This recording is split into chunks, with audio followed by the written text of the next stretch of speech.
اعوذ باللہ من الشیطان اللعین الرجیم بسم اللہ الرحمن الرحیم ان رسول اللہ تلا حاضل آیہ رسول خدا صلی اللہ علیہ وآلہ وسلم نے اس آیت مجیدہ کی تلاوت فرمائی اور فرمایا لا یستوی اصحاب النار و اصحاب الجنہ اصحاب الجنت هم الفائزون، جنت والے اور جہنم والے برابر نہیں ہیں اور جنت والے ہی ہمیشہ کامیاب ہوں گے۔ حضور سرور کائنات صلی اللہ علیہ وآلہ وسلم نے اس آیہ مجیدہ کی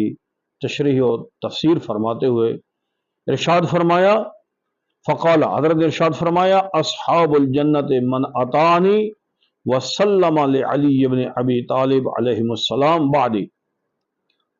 حضور نے ارشاد فرمایا کہ جنت والے وہ لوگ ہیں کہ جنہوں نے میری اطاعت کی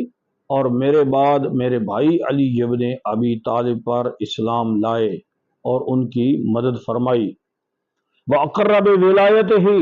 جس نے علی کی ولایت کا اقرار کیا وہ جنت جائے گا۔ وَأَصْحَابُ النَّارِ، اور جہنم والے کون ہیں؟ من سخط الولایت، جس نے ولایت کو توڑ دیا، علی ابن ابی طالب کی ولایت و امامت کا اقرار نہ کیا، وہ جہنم میں جائے گا۔ من نقض العہد، جس نے غدیر والا عہد مجھ سے بھلا دیا، کیونکہ غدیر والے دن ہر ایک نے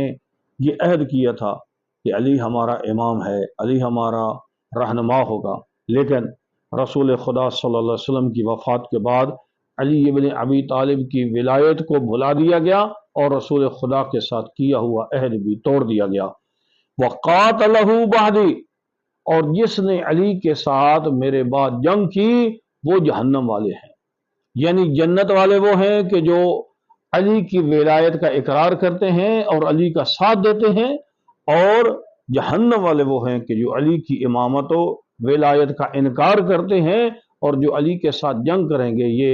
لوگ جہنم میں سیدھے جائیں گے۔